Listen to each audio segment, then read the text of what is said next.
Assalamualaikum warahmatullahi wabarakatuh. Selamat pagi, selamat siang, sore, dan selamat malam untuk kita semua. Di sini kami akan mempresentasikan tugas yang telah diberikan oleh Pak Gita selaku pengampu mata kuliah manajemen, yaitu studi kasus dengan judul kasus Heritage Trails Yogyakarta atau HTY bertahan atau bertransformasi di era disrupsi digital. Itu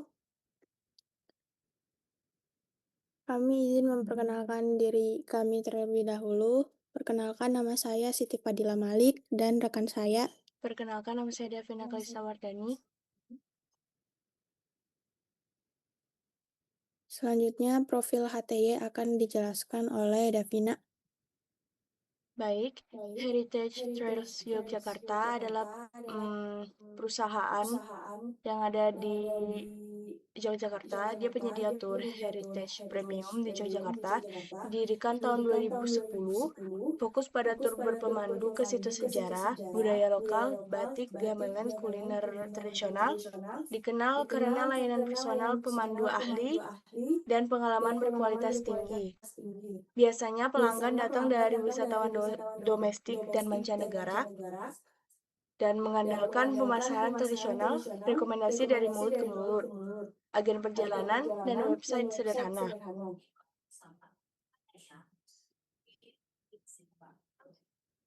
Masalah utama yang dihadapi HTY. Masalah mulai muncul ketika penjualan turun dalam 3 tahun terakhir. HTY belum mampu mengikuti perkembangan digital di industri wisata. Tidak ada di platform booking online, misalnya Traveloka. Model tur yang kurang fleksibel, tidak cocok atau tidak tren dengan kebutuhan wisatawan yang sekarang. Banyaknya pesaing baru yang aktif di media sosial yang menawarkan tur lebih menarik. 5 why menggali akar masalah. 1. Mengapa penjualan turun? Karena pemesanan lewat website dan telepon menurun. Kedua, mengapa pemesanan menurun? Dikarenakan pelanggan lebih memilih platform online. Ketiga, mengapa pilih platform online? Karena lebih mudah, perbandingan harga, dan ulasan terpercaya. Yang keempat, mengapa HTY tidak ada di platform itu? Karena masih memakai pemasaran tradisional dan takut bayar komisi. Yang kelima, mengapa tetap pakai cara tradisional? Karena manajemen kurang melek digital dan enggan berubah. Baik, selanjutnya analisis akar penyebab, yaitu diagram tulang ikan, yang biasa disebut fishbone diagram. Yang pertama ada teknologi.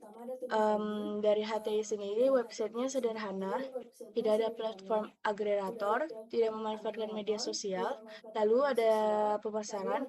HTI mengadakan metode tradisional, tidak ada kampanye marketing, tidak menciptakan konten, kalah dari kompetitor yang lincah di media sosial. Lalu ada metode atau proses bisnis. HTI menggunakan model bisnis kaku, fokus pada kelompok besar, tidak fleksibel terhadap perubahan. Lalu ada bagian manusia atau sumber daya manusia.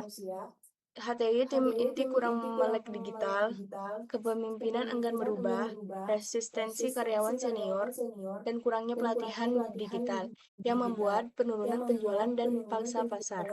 HTI. Selanjutnya, evaluasi dan pengambilan keputusan. Pada tabel matriks ini, kami membandingkan 3 alternatif solusi berdasarkan 5 kriteria yang telah kami pilih. Ada biaya investasi, potensi pasar, kemudahan implementasi, kesesuaian, dan risiko yang mungkin muncul.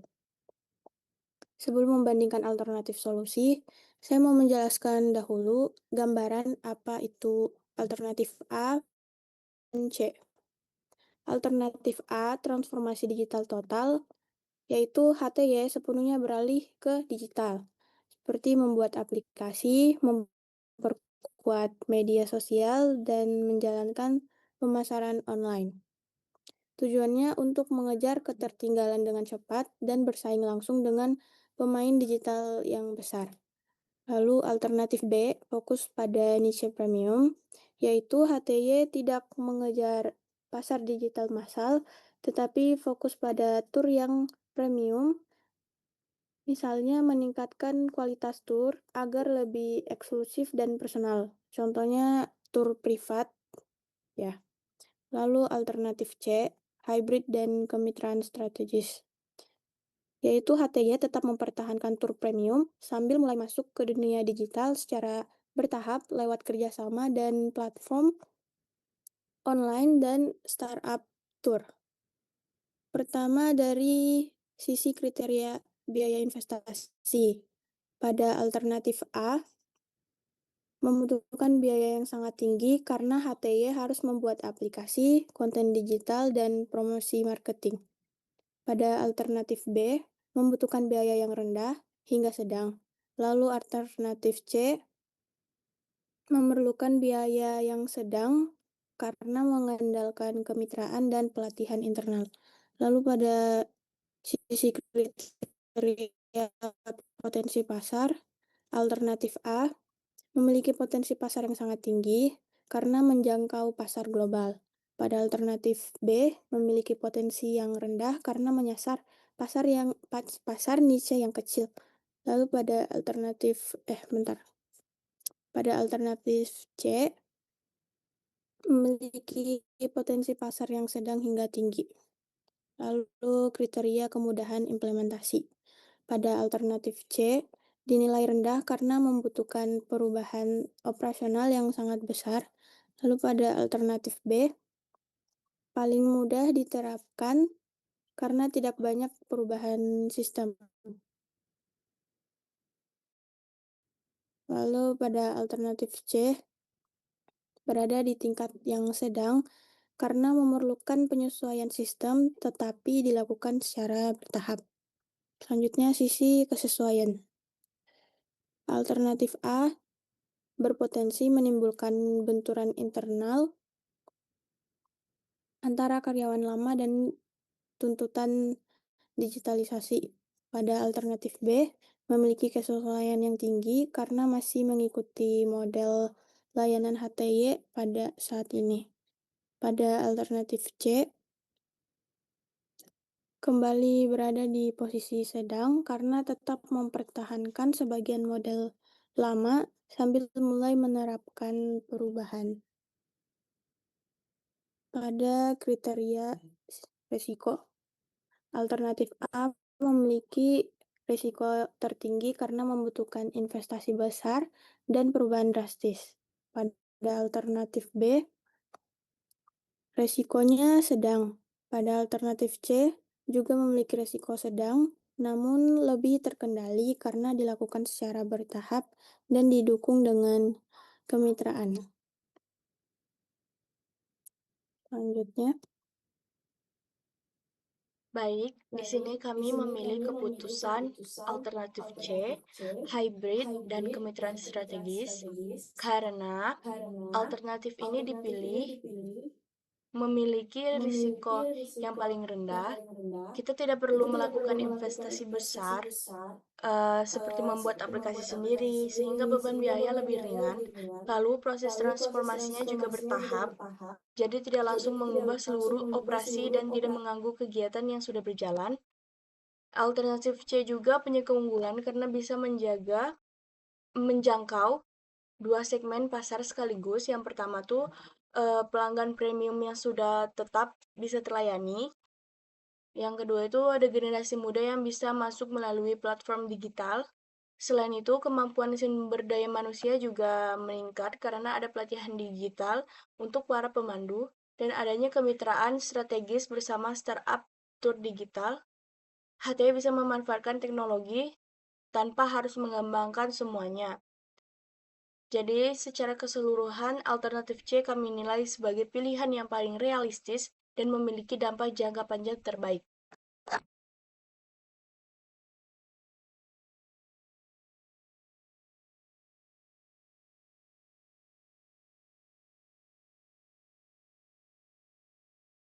POAC pada alternatif C.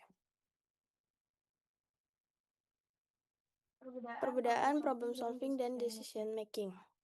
Problem solving lebih ke memahami masalah, decision making lebih memilih solusi terbaik.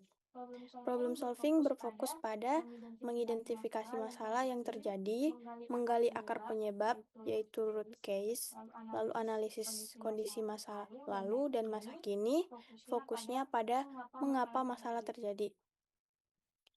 Decision making berfokus pada menyusun dan menilai alternatif solusi, memilih tindakan terbaik untuk masa depan, menggunakan Kamu nggak usah kriteria objektif dan argumentasi logis. Selanjutnya, problem solving memberikan dasar pemahaman mendalam sehingga keputusan yang dihasilkan tidak spekulatif, melainkan berbasis pada fakta dan analisis.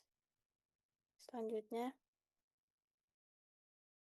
skill yang dibutuhkan manajer baru HTY. Untuk menjalankan alternatif C, manajer baru di HTY juga membutuhkan beberapa skill penting. Pertama, digital literasi, yaitu kemampuan memahami platform digital, data analitik, dan perilaku konsumen online. Kedua, change leadership, karena transformasi digital pasti menimbulkan resistensi dan butuh pemimpin yang mampu mendorong perubahan. Ketiga, strategic thinking, agar keputusan jangka panjang tetap relevan dan tren industri pariwisata. Selain itu, negotiation skill juga penting karena HTY akan bekerja sama dengan startup, platform agregator, hingga para influencer. Dan terakhir, service excellence and cultural understanding, supaya HTY tetap menjaga kualitas pelayanan sambil menghargai budaya lokal. Lanjut.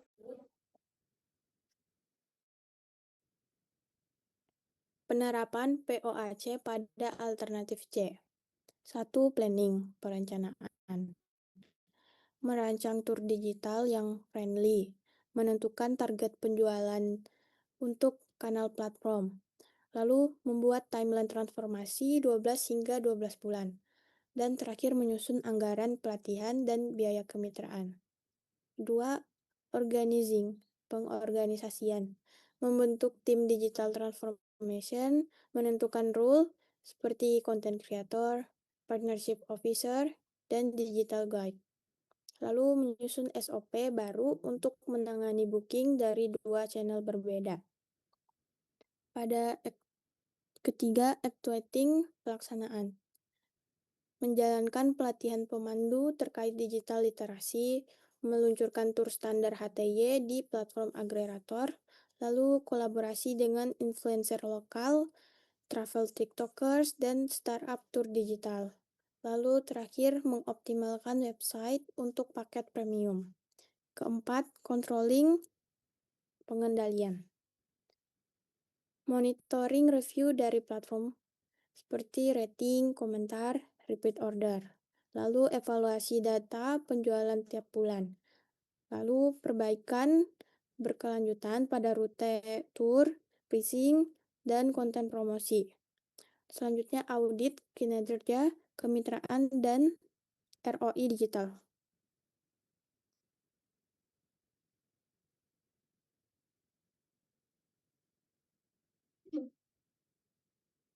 Jadi ini adalah kesimpulan yang kami dapat.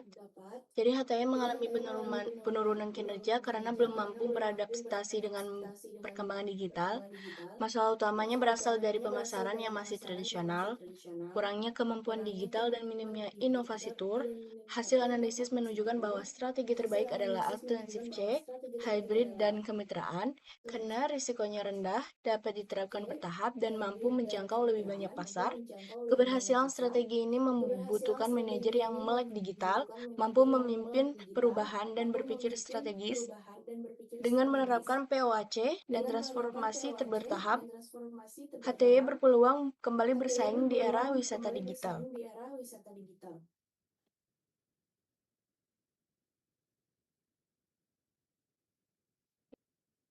Sekian, terima kasih. Itulah presentasi dari kami.